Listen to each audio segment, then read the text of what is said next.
maybe you'll have to think about this before you answer. But always.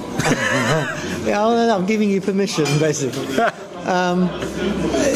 Thinking about performances, probably, maybe rehearsal room.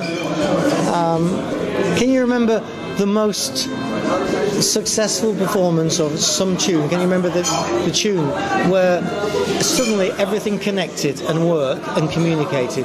Can you think of kind of a powerful moment when it all functioned and it all communicated the inner heart of a song?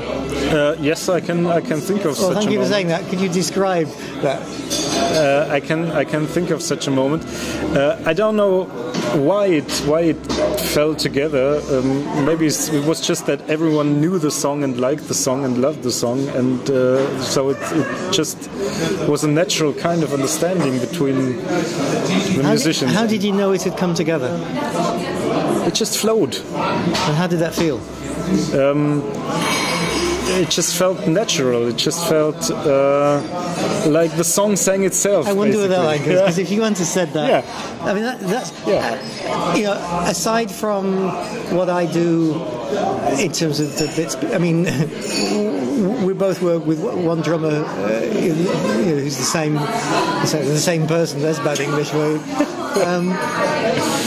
I mean, I always remember him saying to me, Neil, sometimes I think you take the bits between the tunes more importantly than the songs themselves. And I said, yeah, you're right. Kind of how the audience takes both the music and the jokes between are very important for me. But in terms of what suddenly gives me an amazing feeling, and where I know I'm doing my job as a musician, as distinct from entertainer or actor, is when I suddenly realise I've stopped struggling and I've stopped fighting.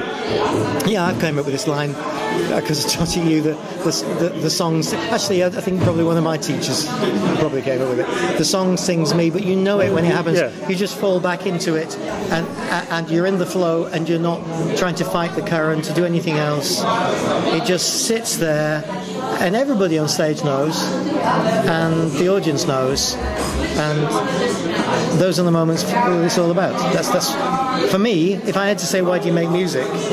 That's the only answer I could give. Why I make music, in terms of my own personal, bodily and emotional response. Yes, I make it for the public. If they don't ask me, I wouldn't do those things on my own, day in, day out. I have to have an audience. But when that happens, you just suddenly go, relief. Yeah. Yeah? Yeah. This is the magic. This is it. I think most musicians know that.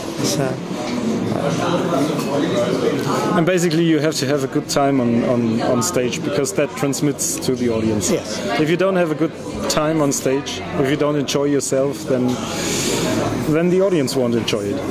Yeah. And then my jokes get edgier, and they enjoy me getting irritated with the band. Yeah, that happens as well. That happened as well. I've seen that. That's part of the fun. It's part of the fun. Yeah.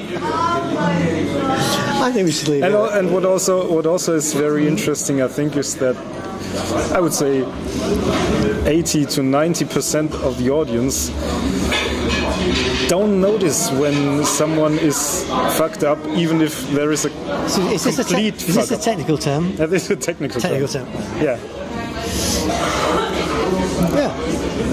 So, for example, there was this one song at a gig of mine with the band where it started off with the guitar, and the guitarist made a mistake. He played the song. He played the song in 3/4 time, which was actually 4/4 time. And I had around about 2 or 3 seconds to decide what am I going to do with it. And it was the second song of the evening, so I was still on edge about everything. And I had to make a decision: should I stop him, because something was wrong? And at that moment I was so on edge I couldn't even tell what it was. So I didn't realize that it was 3/4 instead of 4/4. I just realized there's something going wrong. And I took the decision to just stick with it and see what happens. And I thought I need a handle, something to hold on, so that the song won't fall apart. And I only wanted to sing the song. So I thought if I need something to hold on to, I will go to the piano and play along, and maybe I can switch it into where it belongs, push it into that corner where it belongs. It didn't work, but and there were also some special moments in that song where it has 2 beats extra, so it's not all the way through in 4/4.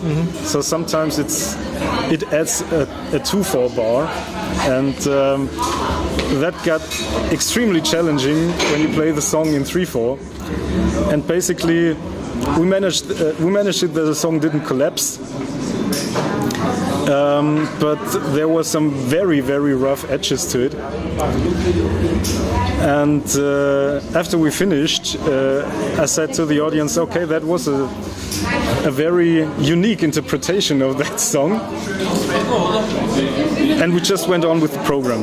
And on the next day, I had 2 phone calls from people said it was a highlight, saying that was a real highlight.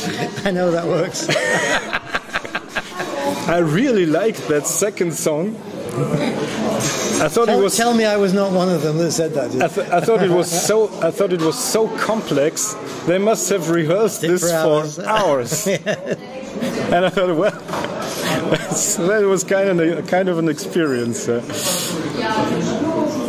Well, you know what I always say. I call my program Adventures in Song. Yeah. Yeah. Which means that we under-rehearse, basically. Sorry to say it, but that's jazz for you. Right. That's jazz for you. So, this is the world-famous jazz club. I'm tired. I want to stop. Well, that's a nice ending for a nice conversation. Indeed. Thank you. All right. So, ciao.